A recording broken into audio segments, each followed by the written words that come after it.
But let's get into this Canadian Grand Prix. Do we have to? We gotta. No, we got it. I got the whole background. Let's talk about like the cab. Talk about. I do like the background. You know how much of a brown mocha fan I am, so yeah. I'm a big fan of this. Also, let's talk about like everyone from like 5th place down. I think that's a really smart idea. Lando Norris is at the bottom. That's weird. You know what? Let's start by let's start with talking about that, because I was watching the race and I genuinely did have this question.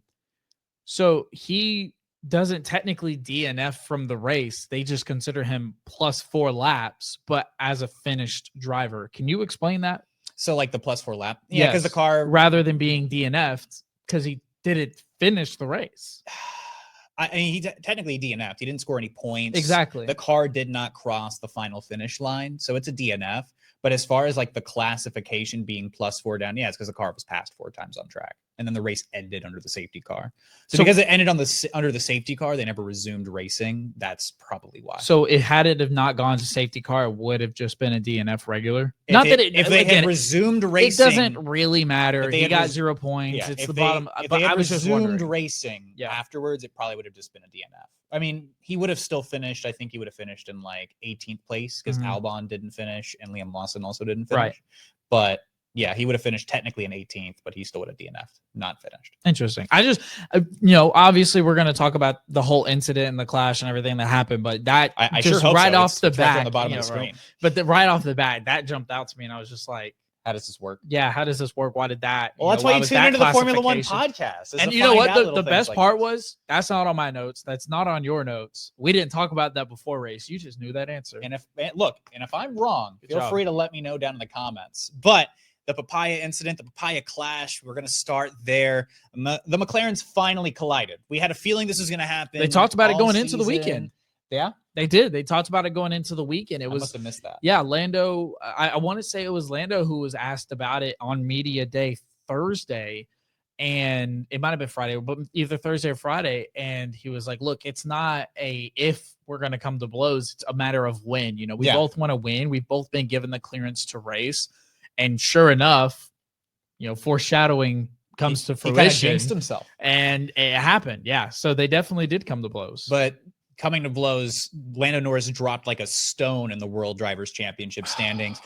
If you watched Sunday's video, it was a solo dolo Tristan time, but I got to react to it in full. I had quite a lot of opinions on things. I had some people disagreeing with me, you included, on the severity of this, but I do want to at least address my comment, which generally was, I think it's going to change things at McLaren operationally. Not too drastically, but I do think it does change some things. You hopped into the comment section, which we'll talk about a little bit later on in this video too, addressing your comments. So if you want to be involved in the next podcast, just giving you the teaser, feel free to comment on the podcast, any of our videos. You might be featured in the next episode. But you had some thoughts. You thought that I was being a little bit dramatic. One of the TLPs thought I was being a little bit dramatic, but I do think it does change some things. I think that it does force McLaren to operationally have to change some things. But I'll let you start. I want to hear what your thoughts on it were first. My thoughts... You want to go the emotional side first on just how devastated you were as a Lando Norris fan? Or... So I will give full disclosure that I did not have the opportunity. First off, hope to all those applied. I hope you had a great Father's Day weekend. Hope you had fun with your kids. If you are a father, hope you had a good time. Either which way.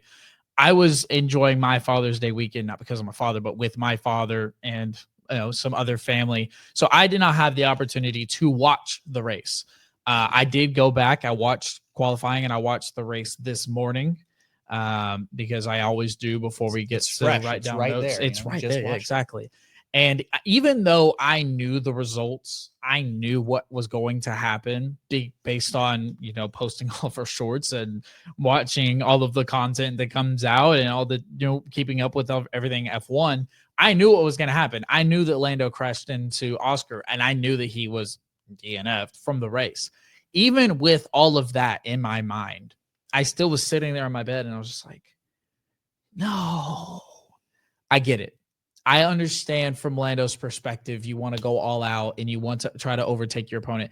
I'm not even that pissed that he did it that late in the race. There's a part of me that was like, look, just take your points and go home. But which is how McLaren felt. Right, exactly. But if you kind of see it from Lando's perspective, and even Oscar's been in this situation where they have both taken their points and gone home. They've done that many times before. I don't have so much of an issue with him still going for it. My problem, there's a ton of different places you can overtake. That is not one of them. That is not a spot where you overtake. And you can't try that. You can't do that. Oscar even... At least not from that angle. No, not from that. You can't. You literally risked it because you went on the grass. I literally have it written in my notes. Let me see if I can find it. Yeah, I literally have it written in my notes. The Lando tried to pass Oscar mowing the grass. You can't pass on grass. I don't know. I mean, I've seen Lewis do it. Well, I mean, we're talking about Lewis. I mean, Lewis and then like everyone else. But I'm just saying, like, that was it was risky enough, right? It was risky enough. You were late in the race. I think that he thought that Oscar was gonna like dare him to do it, in a sense that where Oscar's car was positioned, I don't think that he expected him to jump on the inside. He's like, oh, I'm gonna hit him with this. He's not. Expecting me to go up the inside, because as you go up to turn 1 in Canada, having that inside line really can make or break that ability to pass in the first place. I think Lando expected Oscar to like chicken. And Oscar ain't playing chicken. No, he's never played chicken. I'm not that pissed about the attempt. I'm not that upset about trying for it. If you're Lando, you need momentum. You need to do this. You've got to beat Oscar. He had the faster car at that moment. He was blazing. He was catching Oscar like that. You can't make that move there. You got to take a better calculated risk. I mean, I'll just think about it like this. If he would have gone to the right and just tried to overtake on the outside, maybe you don't get him on turn 1. Maybe you get that sweep around in turn 2 because you have that outside position, which turns into an inside position. But there's so much more track, even a little bit off the racing line, with the DRS wide open as well. It would have made so much more sense to just go in on the right side, or to try to make that move on the right side. Instead, you got a recreation of another McLaren incident from back in the day between Jenson Button and Lewis Hamilton, where they went in almost the exact same place. I think it was like 2008, if I'm not mistaken, that the two McLarens crashed in Canada almost in the exact same spot. It's a tough one, man. It's a tough one. But I think, and here's my, I'll leave with these two takeaways, and then I'll let you say your piece. Oscar's 22 points ahead of Lando. Lando's still second in drivers' championship standings. 22 points is a lot when you're both driving the same damn car. Sure. You're both driving a rocket ship. You're both placing podiums left and right. You're both in the opportunity for race wins. Say what you want. That is the truth. 22 points is going to be a lot of ground to make up. Because when Oscar's winning and Lando's finishing P2, P3, that's just more building on that margin. Let's just say Lando goes out, he wins in Austria next weekend. Or not, I guess not this, but next weekend, next race weekend. He goes out and he wins Austria. What are the chances that Oscar's actually going to finish off the podium? I'd say generally low. Exactly. I think Canada was actually the first Grand Prix that McLaren didn't finish on. Exactly. So you're really, you've got a max potential of gaining 10 points. And as we've seen as of late, it hasn't been looking like Lando's going to be all too much of a race winner. I am very close to jumping off the, I don't know. Really? You're going to jump off the wagon? I'm not jumping off. I'm riding it until the end of the year, but I'm seeing signs that I see weakness in you. I see trepidation, Kevin. Look, I'm seeing signs that it's just you can't do that, man. You can't try that overtake. I've been saying it all season, fam. Lando does not have that dog in him. I think he does. I just think Oscar's better. I think, you know what? And date me if you will. Not literally. I'm good. But Alan Prost and Ayrton Senna, right? Who was the better driver going into that matchup, right? Senna. Right. But they both were doing this. Senna came through.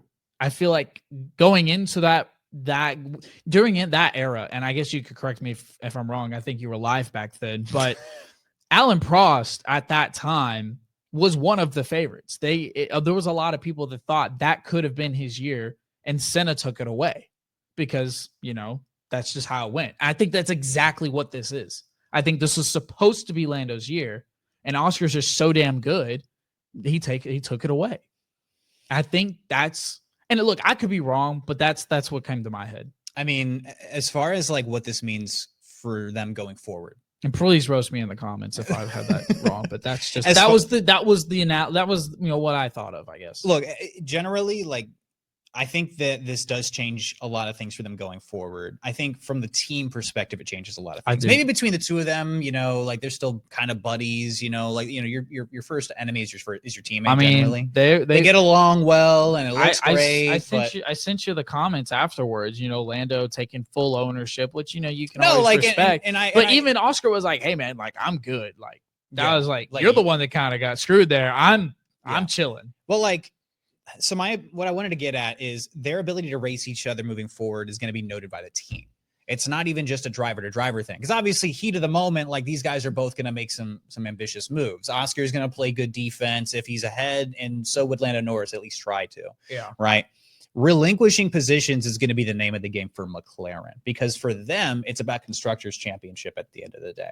Getting a Drivers' Championship out of one of these two guys, that's fantastic. Like, that's also a goal, but primarily it's getting the max amount of points dominating the weekend and both cars finishing. You hear this up and down the paddock. We just want to make sure both cars finish, ideally in the points, right? Which McLaren is 175 points ahead of the next opponent. Sure. I want to say that at this point last year, Red Bull were in a position that they were clearing away. They were still we have a legit, we have a legit like duo. Yes. And obviously like that circumstance. It's not like one of these guys is going to start bleeding points. But I'm just saying that at a similar time last year, Red Bull were still considered favorites to at least walk away with the Constructors. Sergio Perez was not, so bad after 10 races that people were like, oh man, like I think Red Bull are really going to lose this thing. I think they give. So what I'm getting at is it's still 14 races to go. McLaren are going to have an emphasis on, we want to get the max amount of points out of every weekend. Lando Norris putting his car up the inside, making foolish moves, which he, again, to his credit, called a stupid decision, and he owned it, which you get a lot of credit for that. Most drivers would not be as humble. No. Or at least as forthcoming. Which is the most, but what I'm getting like at Lando for you. is McLaren's emphasis at the end of the year or throughout the rest of the year is going to be finishing. These cars can grab double-digit points every single weekend. If they're going to be battling every Sunday, you don't want your drivers feeling like they're in a position where they're going to do something stupid. There's going to be a lot more radio communication. You're probably going to hear these guys going, shut up, I got it. You know what I mean? But there's always going to be that in the back of the mind. I think Lando and Oscar both could have not finished this race, and it would have been a huge drop in the Constructors for them. Now, obviously, they're well ahead, but they would have lost even more points. Yeah. And I'm not back padding too much yet. We're going to get to Mercedes in a few moments, but look, Mercedes looked like real threats this weekend. All right, we'll get to Mercedes. I just want to lose those points. I want to say this is going to be the last thing, and then we'll get off the McLaren topic. I think they're going to allow it one more time. I think they're going to keep going with this papaya rules thing, because I think if you're Zach Brown and you're Andrea Stella, you knew this was going to happen. You knew that one car was going to come to blows with the other, whether it be Lando or Oscar. You knew that this was going to happen. You're lucky that it wasn't both cars DNFing, but you knew that this was going to happen. I think you bring them in, you talk to them, be like, look, things are going to stay the same. But we can't afford this to happen one more time. One more time, that's when they choose a driver number one, and that's when they stick with it. I just don't remember there being some papaya rules call out in Canada is all I'm getting at. I just think that the emphasis from the team at the end of the day is they didn't let the weekend. They didn't let Lando through, though he was the faster car. But that's what I'm getting at. Is there might be a call to Oscar like that tells me clean, right? That tells me that you guys can there race, is papaya but rules. like just don't make contact with each other. That tells me there is papaya rules, because Lando was much quicker. If they actually wanted to fight for a podium, they would have. Hey, no, what I'm saying is that McLaren did not remind their drivers of it, which is why something like that happened. But Lando made a terrible decision. If he would have just left the racing line with the DRS, he probably still makes that pass within 1 to 2 quarters. He's so much faster than Oscar. All right, at least in Canada, he looked really good until he didn't. It was a really bad week. Not really bad. It was a weird, frustrating weekend for McLaren. And look, I do want to emphasize, this is going to be a moment that does help characterize the rest of this season. This is going to be a moment we look back on beyond the insanity and how much fun Canada was as a whole. The defining moment of that race is Lando Norris crashing into Oscar. That's something that does carry through the rest of the season, at least for the next few weekends. It's going to remain on the topic of mind.